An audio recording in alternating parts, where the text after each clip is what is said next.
What is going on, cave dwellers? What is happening? I'll have to pull the comments up here too. What up, everyone? Spider, Andrew, it's going to be epic.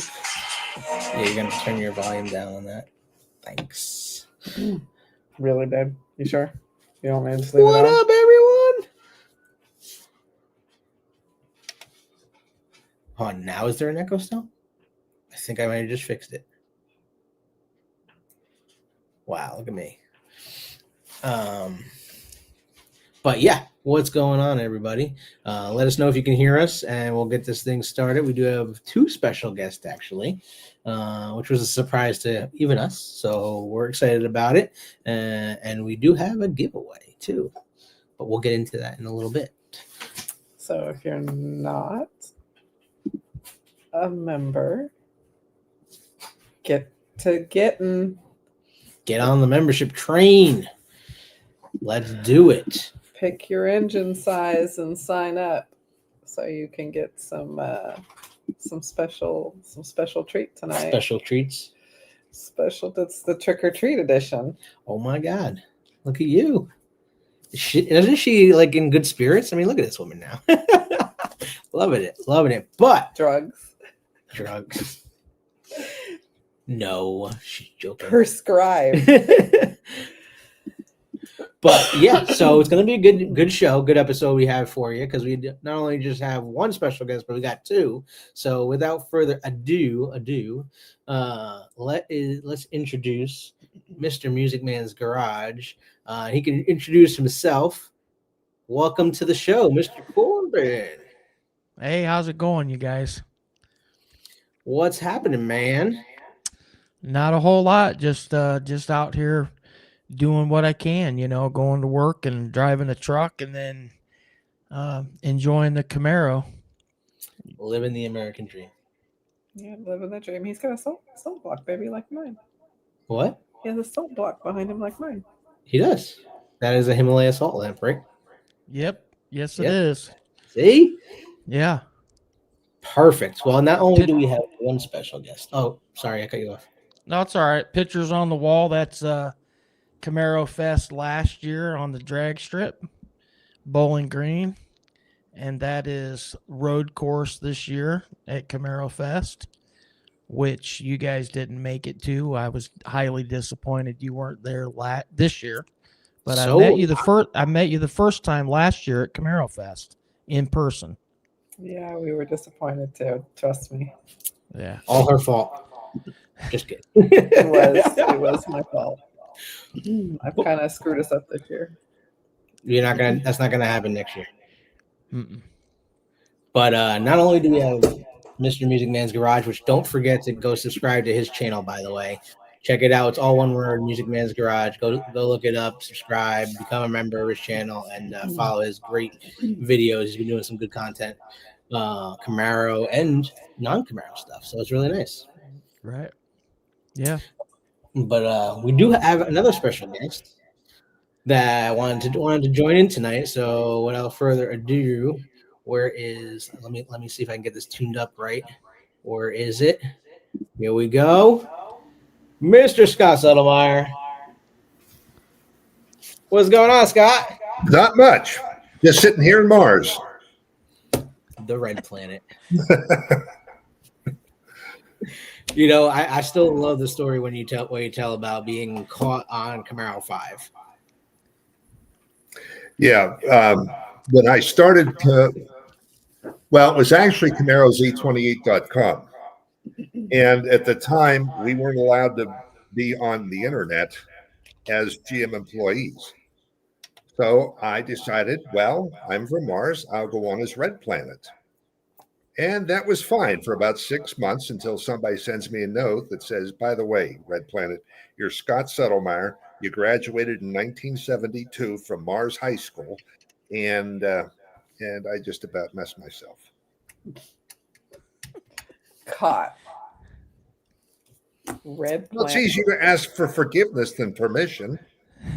Right. Facts. That's what I've been told. Yeah, so I figured we could talk a little bit about obviously Camaro and what's going on and all these images that are coming out over the last couple of days, and see hopefully we'll be seeing a 7th gen soon. I mean, we would all love to see that and get back in the GM world of buying cars again. When I was working there, we were working on a 7th and an 8th gen, but the last administration came along and it all got put on ice. So I don't know what the status is at this point, but I do know this: a Camaro should be a coupe or a convertible with a big honking V8 and be a great performance car. It should not be a 4-door or an SUV. No, it should not. Mm-mm. Absolutely not. 100%. What's up, David? Oh yeah. Oh, we are seeing questions here. Spider Betty wants to know why the V6 Camaros run so hot. Is this a joke, or are you like legitimately asking a question? That's interesting. You mean temperature-wise? I think he means temperature-wise. I don't know. It sounds like a why did the chicken cross the road kind of question.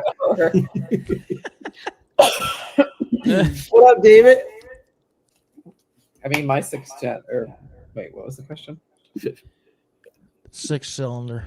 He said no. Mine runs from 198 degrees to 226. Yeah, V6. My V6 doesn't run hot. Huh. Of course, I don't have a normal V6. Not sure. I would have to actually look at the car. I don't have a normal V6. I can't answer that. David says his V6 does not run hot. Yeah, mine doesn't either. Could you, you know what it could be though? Because we're seeing, I mean, we just changed our thermostat. Have you changed your coolant thermostat lately? Well, first of all, what year is it? I think his is a 2010, but he'll answer that. That's normal temps. Mine never goes above. Yeah, I normally don't see my changes. Mine is like right in there, about 200. Yeah, Both of ours run. Both our 10s run 2010. normal. interesting. So see, even David changed his thermostat. Maybe it was the thermostat issue. Yeah.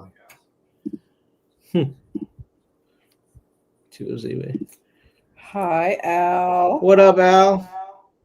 We got everyone joining in now. Driving from Houston. Yeah, so this was new to us, guys. We're just this all just happened today. We was like, oh, we should do a live, and literally Scott chimed in about half hour ago and was like, yeah, come on down. So yeah, any questions you have for the F-Bod Father here or Corbin? I feel like We're there's gonna get a pair of glasses. Hold on a second. no worries. We have a wealth of knowledge here, all Camaro knowledge and GM knowledge, right? We do not know what we have not heard any, or have you? Because I haven't heard anything about what NASCAR is going to be running for Chevy. We threw a bunch of stuff around, like what we thought could happen last week on Cave, but it's all speculation. We don't know. I mean, we made a lot of speculation about what could be happening in the factory. Yeah, what do you guys think is going to be happening with NASCAR? Because their, I guess, rules aren't changing, and they this is the last year for Camaro as the NASCAR body. Yeah. They're going to make an announcement in the next month or so. Well, there you go. There's your insight. There you go, guys. Hang in there.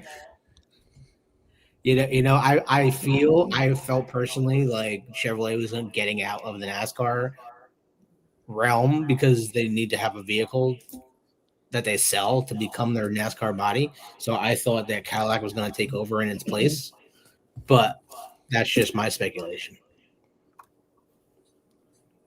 What do you think, Corb?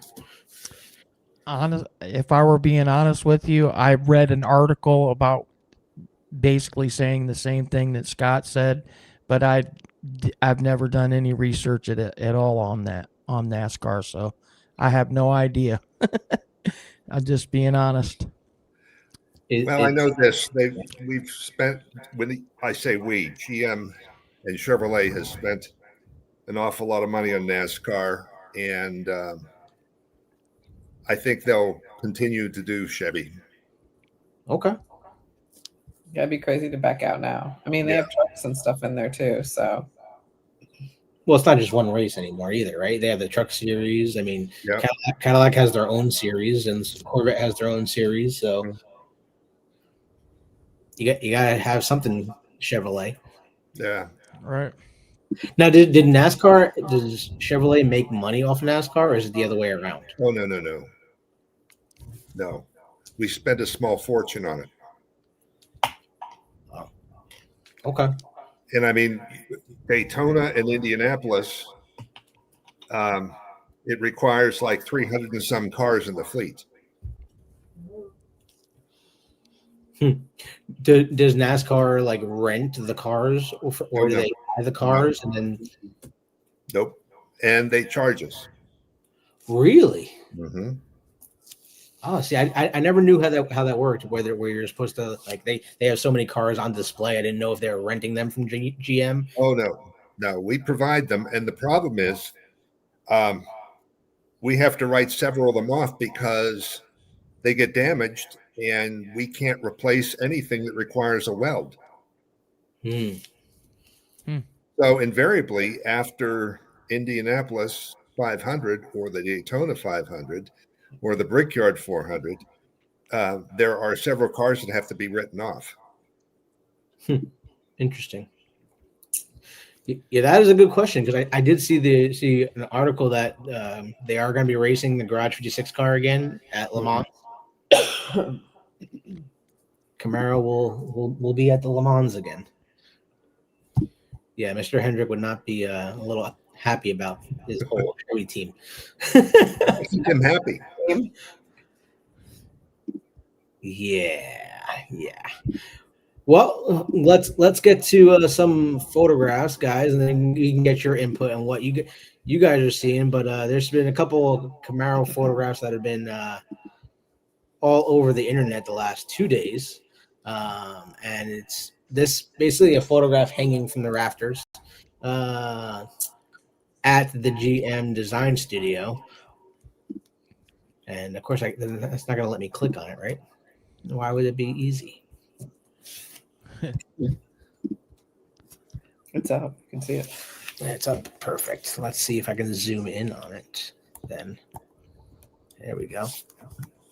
So apparently this image is hanging from the rafters, which, like Scott says, if it's going to be a Camaro, it needs to be a two-door. It can't be a four-door sedan, and it can't be all electric. Which GM's vice president Mark Royce already said that they're not going to make an all-electric Corvette because they don't have a market for it. No, he came out last week and said that. Why have an all-electric Camaro? That's stupid. I'm not going to lie, too. Ever since the tax credit went away 3 weeks ago, at my dealership, we haven't had one phone call or one lead about an EV car at my dealership at all. Which really begs to, like, was it just the customers wanted the money credit to get a less expensive car? Did they want the write-off at the end of the year, or did they want the car itself because of the technology? Yes, no.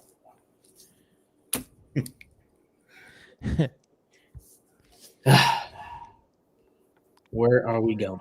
We do two-door coupe 2028.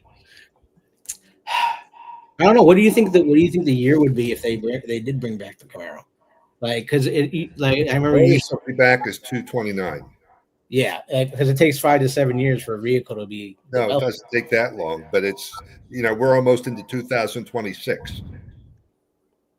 And we already have 2026s on my lot. Like they are building the 2027 Chevrolet Bolt starting in November.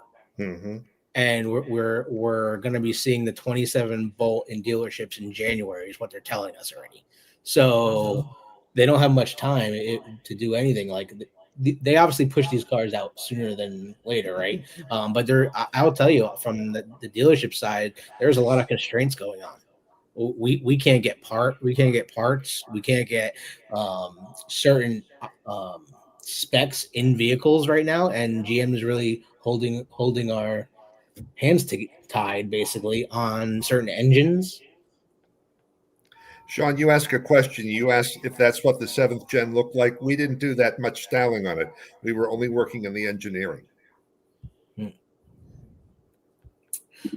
Would you like to see hybrids? Are you asking me? Yeah. Why not? And that's where I really think GM is like missing the boat, because I mean, and I hate to always say this, but my family has always been General Motors, and we've only ever bought a GM product, right? And my brother, a little over a year ago, had to go with Kia, unfortunately, the first vehicle that's non-GM in our entire family, and it's a hybrid because GM didn't offer a hybrid. Oh, we've offered hybrids. We certainly did. We actually offered Suburbans and Escalades and Yukons and Silverados and Sierras. No, I mean like right now though. With domestic buses, and we were working our way down, and we actually offered hybrids. And then, of course, we had the Volt with a V, not B with a Bolt. And the Volt wasn't the Volt. The Volt was one of the first ones, wasn't it? Exactly. Made? Yeah. And we still don't. There's no car on the market that does what the Volt did. Right. It had a small engine, and all the engine did was come on whenever the battery needed charged. Yeah. And no other car does that. I don't know why they never took that technology and made multiple models out of every model they had. Wouldn't that have helped with the TAF laws? Absolutely.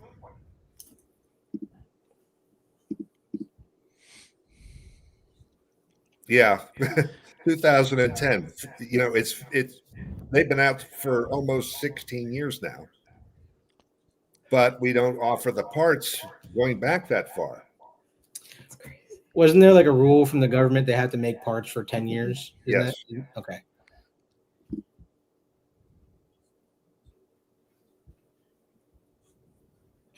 I know it's scary that we don't want to take them out anymore because we're so afraid if something happens, we can't get parts. Well, you know, I went to order a gasket for Thor's driver's side door, and there were 6 in the country, and that was 2 years ago. Right? Oh, wow. I feel like it's going to be like going after like eBay or like finding something at junkyards now, or until it becomes a cottage industry. Some parts, you know, it will become a cottage industry. I always thought so. I thought the Volt was an amazing technology, hands down, and they always had the most like Consumer Reports made them the best buyers. Exactly. Using reviews. One of my assignments towards the end of my career was taking the Volts to various GM suppliers, and I would take like 10 Volts and then, you know, some Camaros and some Silverados and other vehicles. But the problem was we would make them drive the Volt first so that they could drive Camaros and Silverados and whatever. And it was always amazing because people said to me, first of all, they couldn't believe how beautiful and quiet the car was and how upscale the interior was and how well it performed. And I got to tell you something. The biggest mistake that we made is we didn't market the Volt Light. At the time, they were offering a Nissan Leaf. And if you put, well, give you an idea. Nissan had a ride and drive in the Los Angeles area, and there was a young girl, relatively attractive, and she got into a really bad area of LA, and the battery died. And so she had to pull into a gas station. This was like 8:30 at night, and it took 3 hours to charge it. Now, if that was in a Volt, she wouldn't have had to worry about that. The engine would have come on, and it would have charged the battery. So my way of thinking was, you put two people in the cars, two different drivers, and you send them from Detroit to Seattle, and the Nissan, you have to pull over and charge it every once in a while. And all you have to do with the Volt is fill up the gas tank every time the gas tank runs out. Facts. I always thought so. Like one of my best friends that passed away, Sean, he leased a Volt with a V in LA, and he would drive his vehicle from his apartment to the airport because he worked as an air traffic controller, and he went almost 2 years without stopping for gas. Mm-hmm. Yeah, in fact, we had Volt owners into the New York Auto Show, and they used to compete to see who could burn the least amount of gasoline.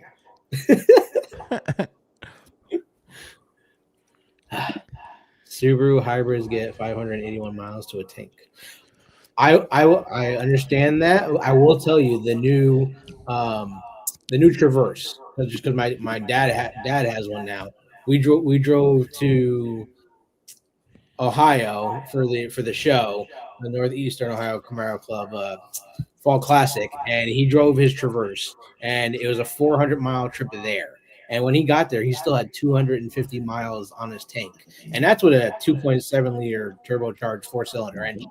So I thought that was pretty impressive. It was, yeah.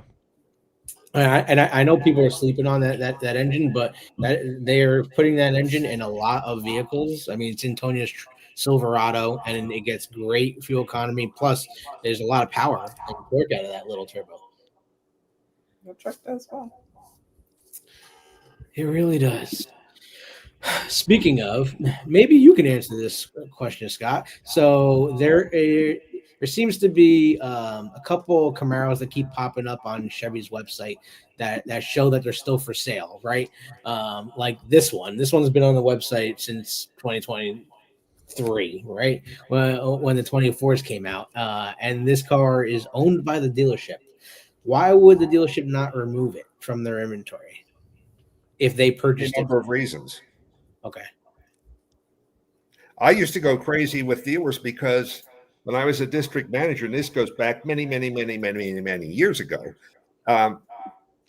you have to purify your inventory because that's how you earn allocation.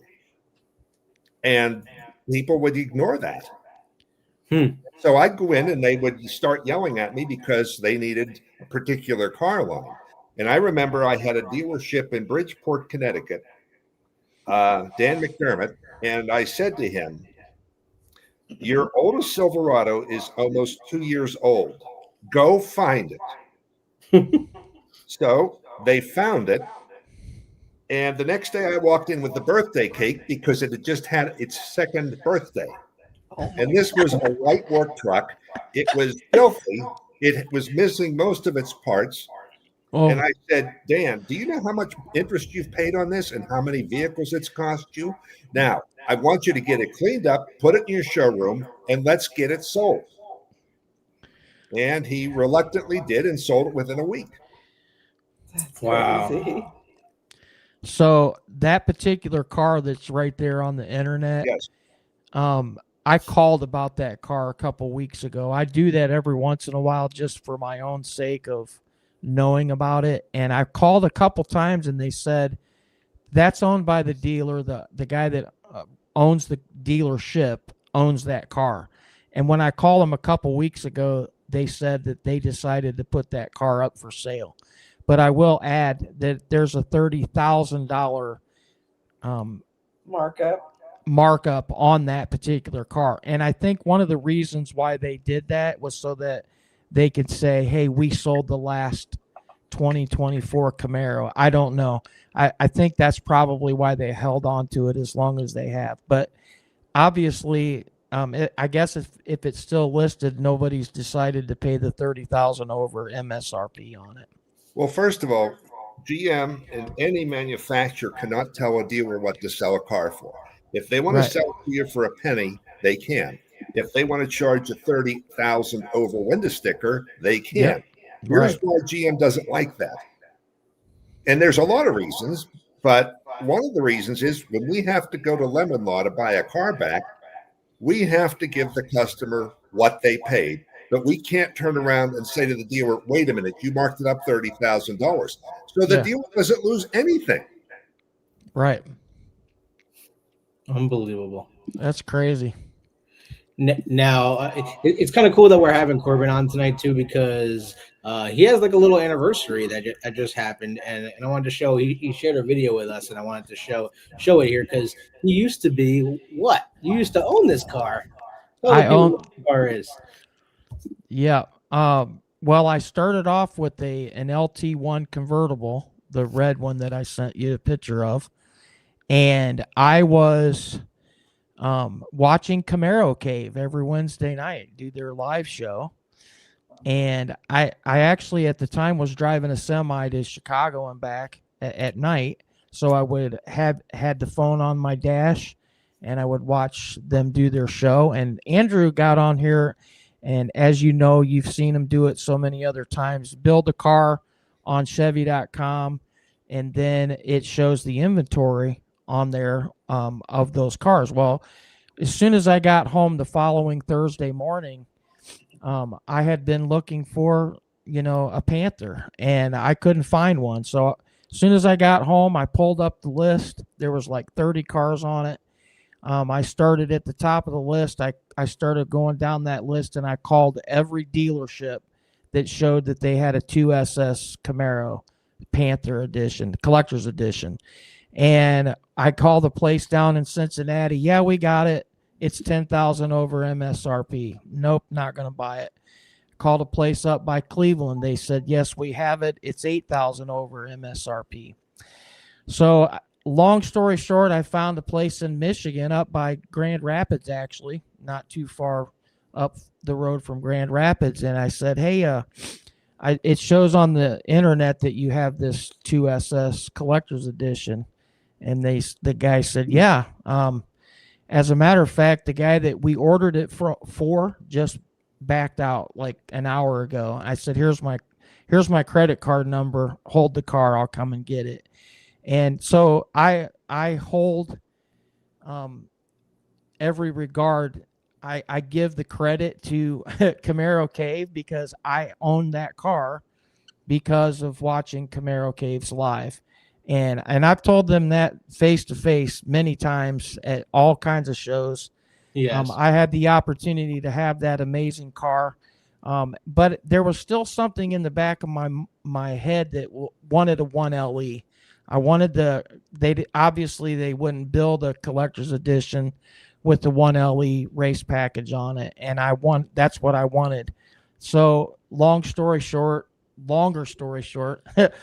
I was sitting in my chair one Saturday morning, and I found the 23 SS 1LE down in Columbus, Ohio, and I drove down and picked that up. Well, now I got two Camaros, awesome cars, right? A 23 SS 1LE and a 24 Panther collector's edition, and people were like, dude, you're not supposed to drive the Panther. You're supposed to leave it in the corner on blocks. And I'm like, dude, I bought the car to drive it. And I drove it on vacation to Myrtle Beach. And a guy's like, wait, you drove that car all the way out here from Fort Wayne? And I was like, yeah, it's my car. You're not supposed to do that. Anyway, I came home. I went to a Corvette show, and there was a guy at the Corvette show that wanted my 24 Panther way more than I did. And, I'm sitting here talking about dealerships selling them for more than MSRP, but that may have happened. But he wanted the car way more than I did, and now I have the 23 SS 1LE. And it's So- a beast too. It sounds really good. Yeah, I've had a lot of motor work done to it. I sent it out in March and had it modified, so it's incredible. And the red one was your first one, your LT one. That's correct. That was the first Camaro I ever owned. Was a 23 LT1 convertible. Nice. Yeah. Scott, what was your first Camaro? 1973 type LT in chamois. What color is chamois? What? In colors of chamois cloth. So it's Mustard like- orange, Like a beige? It's kind of a butter. Pretty like much. a mustard orange. I was on my way home from college. My father had given me a 67 red Malibu convertible with like 160,000 miles on it. And on my way home at Easter, the convertible top started coming apart. And so my father said, well, you need a new car and you have to put it on a balloon note. And we had 5 Camaros in inventory, but 3 of them had wheel covers and 2 of them had column shifts. And of course, I wanted a Z28, and my father said, absolutely not. And so I said, well, what about a Type LT? And he said, we don't have one of them. And I said, well, let's go locate one. So there were 5 in the Pittsburgh zone, and there was one at Joe Hobler Chevrolet in Carrick, which is south of Pittsburgh. And so I got into a yellow coupe with a column shift and white walls and wheel covers, and took it down to Hobler Chevrolet. And I thought I would see this orange metallic Type LT pull up, and it wasn't. It was chamois. And I didn't care if it was plaid. I was just so freaking happy to have a brand new Camaro. No kidding. Wow. So was it? I'm gonna try to find a picture. Or Tony already did it. She beat me to it. Yep. Nice. She beat me. So I found one a couple years ago. I was talking to Jim Hairston, and we were talking. No, that's not chamois. That's yellow. But I was talking to Jim Hairston, a good friend of ours, Camaro enthusiast, pace car guy, and we're talking about our first Camaros. And he's telling me about his, and I talked about mine, and he said, "Scott, you're not going to believe this. My next door neighbor has a 1973 chamois Type LT. And it's not the same car, because mine didn't have air conditioning and this did. But it had 52,000 miles, and I couldn't write the check fast enough. So I drove it for like a year and a half, and then I had the opportunity to get Thor back. So I talked Cousin Tom into taking that into trade for Thor. And he sold it the next day to another Camaro enthusiast. Wow. Now I have a question, if it's okay. Yes. Can you tell me how many Camaros? First of all, can you tell me how many Camaros have you owned in your lifetime, and how many do you have right now? Well, I can tell you I have 3 right now. 3 right now. Mm-hmm. Okay. I have Thor, which was my captive test fleet, which Right. that never happens because they usually get scrapped. I have the car that I ordered for my mother. It's a 2010 Inferno Orange, and she picked the color. And then I have the 2002 Brickyard 400 Z7D car, one of 57 built. Awesome. I've seen all 3 of those cars. Mm-hmm. When I met you last year at Yep. Camaro Fest, we took a picture in front of your mom's car. Mm-hmm. And then at Fall Classic, I did an interview with you on Thor. Exactly. I love that car. That car is amazing. Mm-hmm.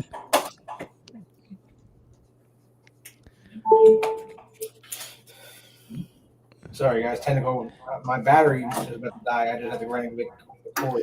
Let's do a giveaway. Go for it.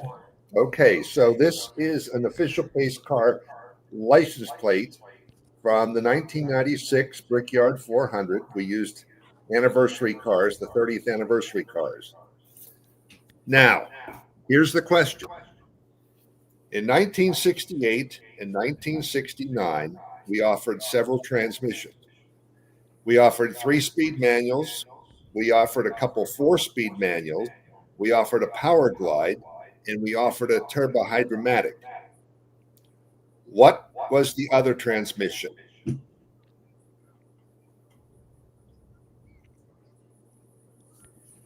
And 99% of Camaro enthusiasts have never been able to answer this question.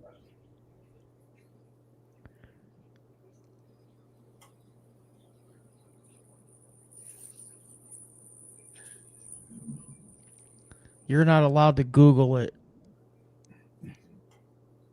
Tonya, you can't Google it. Up with it, I will send that plate to you. But David, you're wrong. Hands up. Right, buddy, you're wrong.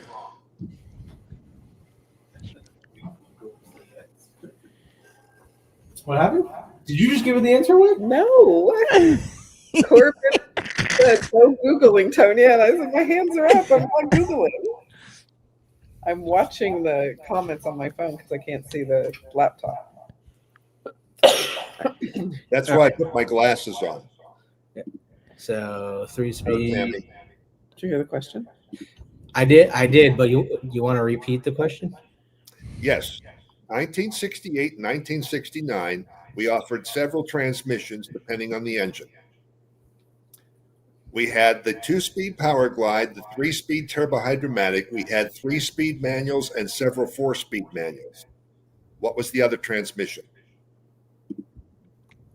No, David. And this was only for 68 and 69. We also offered them on the Nova, and it was before Vega. I don't even know this question. I don't know this answer. I don't either. You stumped me. My dad's shaking his head no, too. He's thinking hard, too, your dad. I'll give you a hint. Andrew's It dad was a might know. semi-automatic transmission. It was a what? What was what? It was a semi-automatic transmission. Semi-automatic.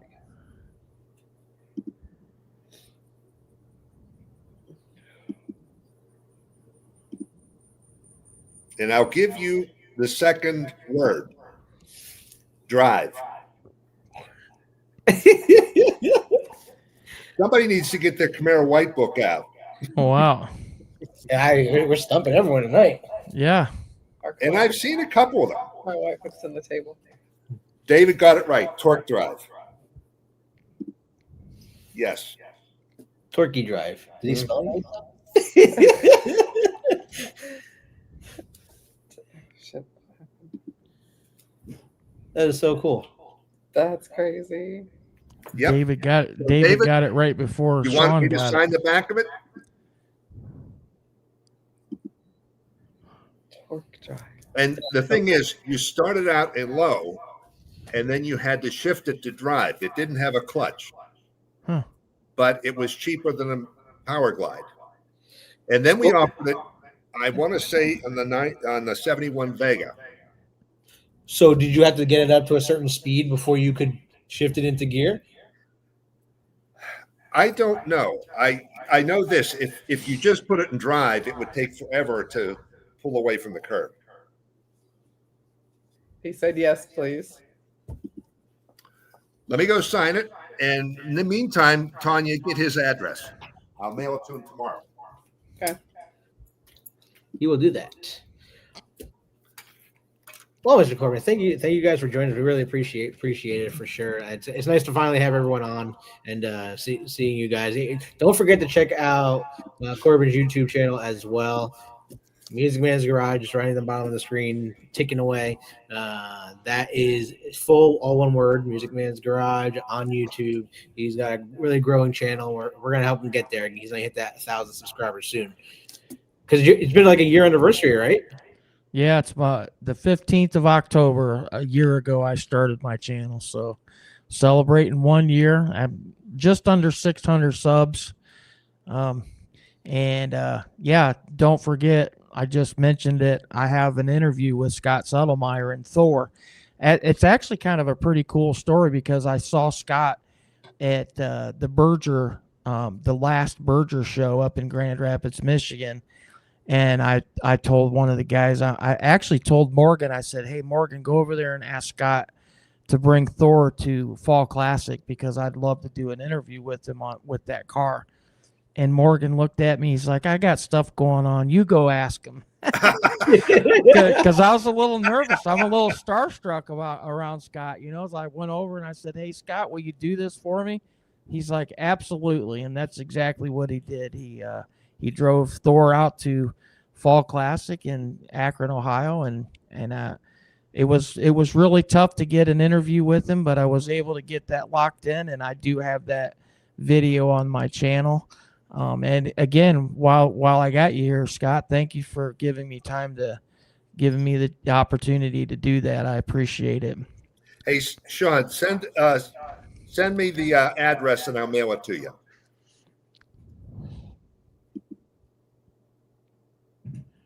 Sean Sussman. Yeah. Have you guys put your cars up for hibernation yet? Yep. I haven't. What was the last one? I haven't put mine up. Up too? No, We not have yet. 2 of them almost up. We just have to put heat in them. Yeah. Do you put like any gas additives when you're storing your vehicles? I always do. Yeah, we have to put. This is going to be a rough winter. I think this year we're going to have to put heat in them. Last year it never really got cold, so. I also put charcoal briquettes in the back seat and in the trunk in paper bags. What do you put? Charcoal briquettes. What do they do? Keep It mice. absorbs the smell, any odors.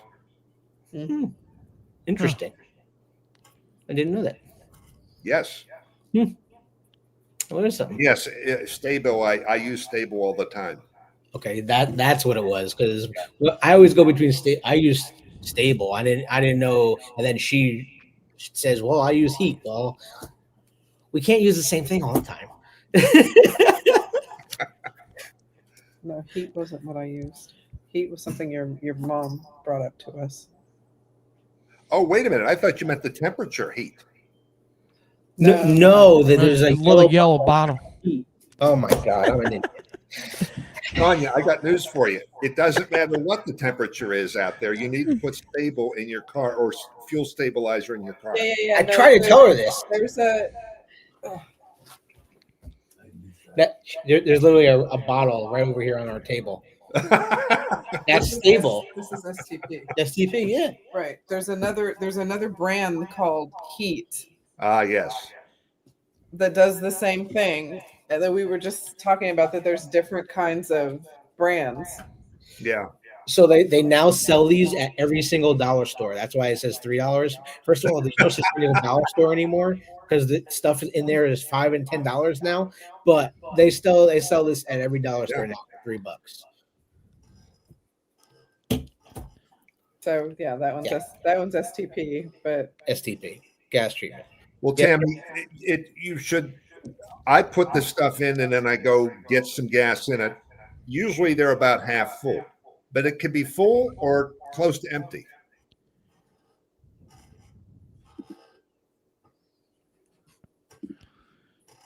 I've always made sure my gas tank was full and put Stable in it. That's what I've always done. I heard if it gets moisture in it, that's when it creates problem over the winter. So I've always filled up all my tanks all the way to the top. I don't store mine. See, full. I was always taught to keep them full of gas. I don't store Yeah. mine. Well, interestingly enough, when I was doing auto shows, they make you drain the gas tanks. It has to be less than an eighth of a tank full. Really? And I to still- me, that's just nuts because if there's a fire, that's going to cause more explosion than if you have Yeah. a full tank. Sure. And I'll never forget, we had a pre-production car that came in from Detroit, and it had a full tank, and we had to do major surgery in the car to drop the tank to get the fuel out of it. And I mean, I got like an 8-hour bill on it Why so much? because it took 8 hours to do it. Wow. I always make sure there's at least a quarter tank in it. Yeah. Hmm. And Paul, And then- no, you don't need to run the car. You need to put the fuel in and then drive it around the block so that it mixes in.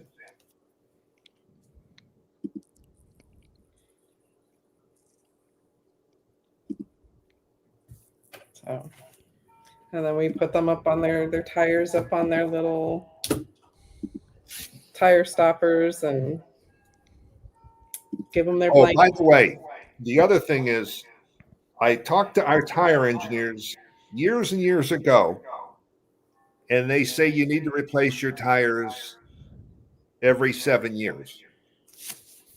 Really? Really? Because of spotting? No, because of they're going to fail. Now, I took Lord Quicksilver over to Cousin Tom's at about 10 years old. And of course, the tires were soft and had great tread. And I was up in his office and I said, let's get downstairs. I'm taking some tires off of Lord Quicksilver. And this was before I talked to the tire engineers. And we went down, and 2 of the 4 tires they took off, the belts broke. Huh. Because they were too old. Because they were too old. I didn't know. Let me that. tell you something. On a 4th gen F car, and probably on a 5th and 6th gen F car, if a rear tire blows, it's probably going to ruin your rear fascia. Oh my God. Because so much that Your happened. day. Fourth, Definitely gonna ruin your day. Wow, I didn't know that. yeah. Wow. Yeah, I don't and think my tires ever it's make it not that long. necessarily dry rot. The thing is, they just deteriorate. And you know what? I mean, we have flat stoppers on one of our cars, and our other cars have like those gym mats. Just because the flat stoppers are so expensive, they charge like almost $300 for those things. But I mean, they're worth it. Yeah, slowly but surely they're showing up in the garage. Yeah. One by one. We put the Panther on it first.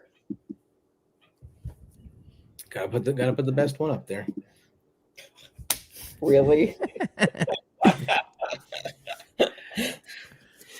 Well, you know, flat stoppers. Yeah. We put the most expensive one up first. Yeah.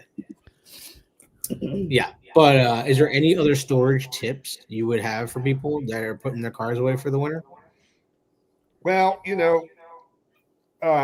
if you have a problem with rodents, then you need to start looking at rodent repellent. Yeah, we did a clip on that last year or 2 years ago. Different things. And I don't know how many times I've had people. This goes back to the 1st, 2nd, and 3rd gen cars. They go to check their air filter, and it's full of bird seed and nuts and all that other stuff. Mm-hmm. Oh yes, battery tender, absolutely. And okay. So speaking of battery tender, because this just happened, and we just changed the battery. We just replaced Shamrock's battery, so it was on a battery tender, and the battery we found out was 8 years old, and it was actually drawing the power out of the battery instead of replacing the power inside the battery, and it cracked the exterior of the battery. It was doing what? Literally, the acid in the battery started draining out because the trickle charger was pulling the power from the battery instead of replacing the power. Wow, I've never heard that. It exploded the battery. The whole geez. battery exploded in the trunk. Did you have did you connect it wrong? No, it was fine. It was fine, and it was saying it was good. Like it would charge the battery, but then as soon as you took it off, the vehicle wouldn't start, but it would be telling us the battery was full.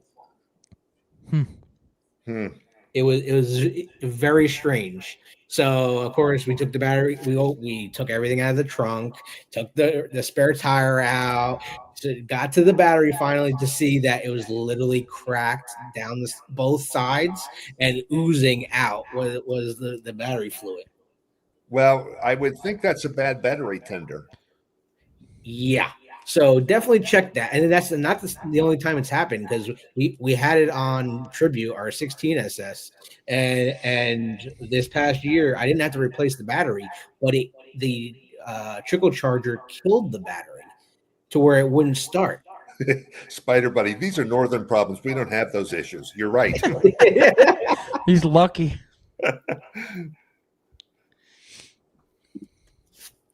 Yeah. Yeah. People in like nice warm places like Texas. You have heating issues. Yeah. Which is crazy, but now that the battery's replaced, we're good to go. All the cars are working. New battery tender. Also, do check the brands you buy of these tenders, because they don't last forever. No. These tenders have a shelf life too. Yeah. As do batteries. Do you put your car on a tender at all, Corbin, or are you driving it year round? I don't usually put it on a tender because the time that mine is in storage is very short. So like I basically, what I do is I put it, clean it up, put it in the corner, and then I start it up about once a week. When it's really super cold, I start it up, let it run for a little while. But I don't even put a tender on it. I just start it up, let it run, recharge, and it works fine. I mean, it did last winter anyway, knock on wood, right? Yeah. That is very true. I have used fabric softener sheets before to keep rodents away, because they really like to eat the firewalls inside your engine compartment.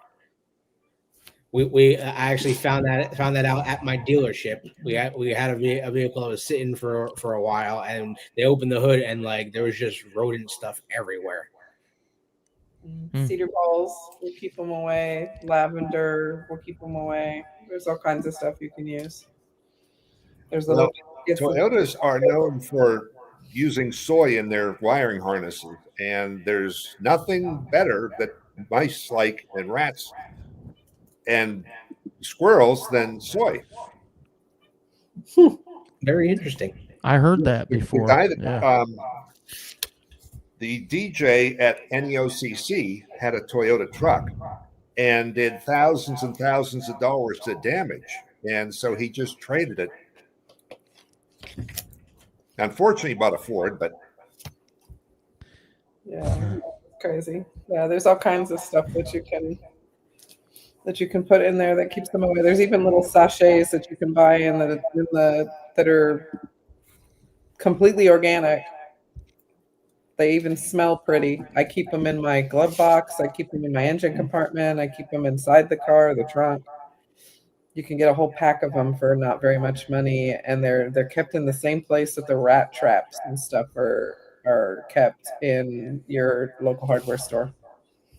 So I know David was asking about car sales. They're steady right now. Could always be better, but inventory is still an issue, and I feel like it's going to be an issue for a while. GM doesn't want vehicles sitting on dealer lots like they used to. They learned from COVID, and there's still a lot of constraints on parts and options on vehicles right now. So there's that. GM's got a lot going on. Scott, I sent you both addresses. yes, I see that.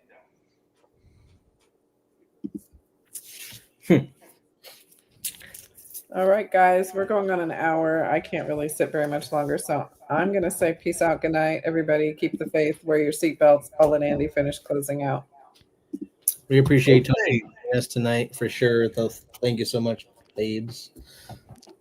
she's still getting over her surgery. So we appreciate all the well wishes, guys, and thanks for everyone that signed the cards and sent them our way, and for some of our lovely gifts and people checking up on T. We really appreciate it.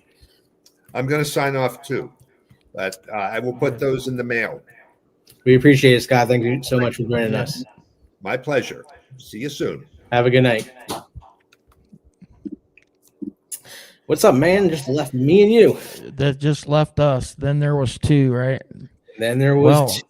I hope she heals up quick, and continued prayers from over here in Fort Wayne for Tonya. So it's always tough to go through surgery and try to get better and get back to work and do all that. So it was cool to have her hang out on the show tonight for a little while. So 100%. I know she's gonna go relax now, but yeah, man, it's thanks for joining us too. I know it's hard to navigate when you have more than one person on a live. yeah. But yeah, we got to do this again for sure. And guys, definitely don't forget to go follow Music Man's Garage. That is his handle at the bottom of the screen. Go check out his YouTube page, like, subscribe, and check out his videos. And you do a live too, right? I do a live, yeah. As a matter of fact, I did one last night, and I don't do mine every week like you guys do, but I do mine every other week. And I had to move mine to 8 o'clock. When I started it, I was doing 7 p.m. because I was on third shift, and then I recently got put on day shift. So last week, or 2 weeks ago, I ended up almost missing it, and because I worked so late. And so I decided to go ahead and start doing it officially at 8 p.m. So it's every other week, Tuesday nights at 8 p.m. So, and last night was the night that I announced that I had been doing YouTube for 1 year. So it's pretty exciting. It can, we've talked about doing this, going live thing a couple of times. Actually, the first time we tried it, for some reason, I couldn't get the link to work, and actually was struggling with it again today, but finally figured it out. So it's pretty cool to be able to do this. And in the near future, I should have you on my show as a guest. That would be pretty cool, right? Oh, 100%. We would love to do that. And yeah.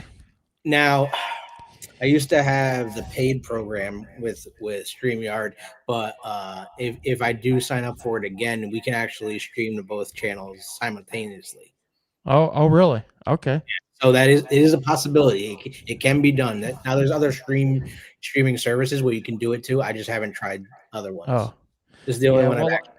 I don't know. I use Ecamm Live, so I'm not sure if the level that I purchased will allow me to do a joint interview, but I can certainly try. I have to look into it, but it was a lot of fun coming on the show with you, man. We've been trying to do it for, well, I think that since back in July we tried to do it, and I finally got it to work out. So I appreciate you having me on your show, man. I appreciate all you do, and your knowledge of the Camaro is it's crazy. Like, I mean, when we did the mobile live on my channel, up in Michigan at the Camaro Nationals, Camaro Superfest, I always get them mixed up. We walked around that show together, and you and I were on the same live on my channel, and you stopped and started talking about Thor, Scott Settlemaire's car, and the knowledge that you have of that car it blew my mind. And that's kind of what made me want to do my interview with Scott on that car, was because the details of that car is just incredible. So again, I appreciate all that you do, and your show means a lot to me, because like I said, I would have never had the Panther if it wasn't for watching your show. So thanks for all you do, man. Thanks for having me on. I appreciate it. We appreciate it, man. Thanks for being with us. And let's do it again soon. And guys, don't forget to go subscribe to Corbin's channel, Music Man's Garage, right there on the bottom, and check out his videos. Hit the like button, subscribe, become a member, all the above. Let's help this man get to 1,000 subs and get him on the monetization. Thank you for the support, man. I appreciate it so much. No problem, brother. All right. Oh, and don't forget, the last thing here, we got Christmas ornaments coming out. I know the holidays are coming around the corner. We're me and T are doing another competition, his and her Christmas ornaments, to raise money for the kids. So we donate all our money to Toys for Tots. We go shopping. We're gonna do a live shopping at Walmart. And last year we donated $800. Wow. For the cause to go buy toys at Walmart, and this year we're trying to hit that thousand mark. So what, if you buy an ornament, it goes towards our funding, and then the Camaro Cave matches that funding and gets ornaments for the kids. So toys for the kids. Cool. That's what we do. So that's what we're doing. We appreciate it, man. We'll do this again soon. Don't forget to wear your seatbelts. Keep the faith, because Camaro is not done. They got a lot more coming, and we're not going anywhere. So I know you're not going anywhere. Right. So we'll be out there. I know we're getting into the season where we're hunkering down, but we do have a lot of videos that we want to do. Once Tony gets a little healthier, we'll be doing some. But we'll be good to go here, and we'll be talking, man. All right, man. Good to see you. Good to see you too. Later. All right, guys. Y'all have a good night, and we'll catch you on the next one. Night, y'all, and thanks for all you do supporting the Camaro Cave and Music Man's Garage here on YouTube. Night, y'all. Deuces.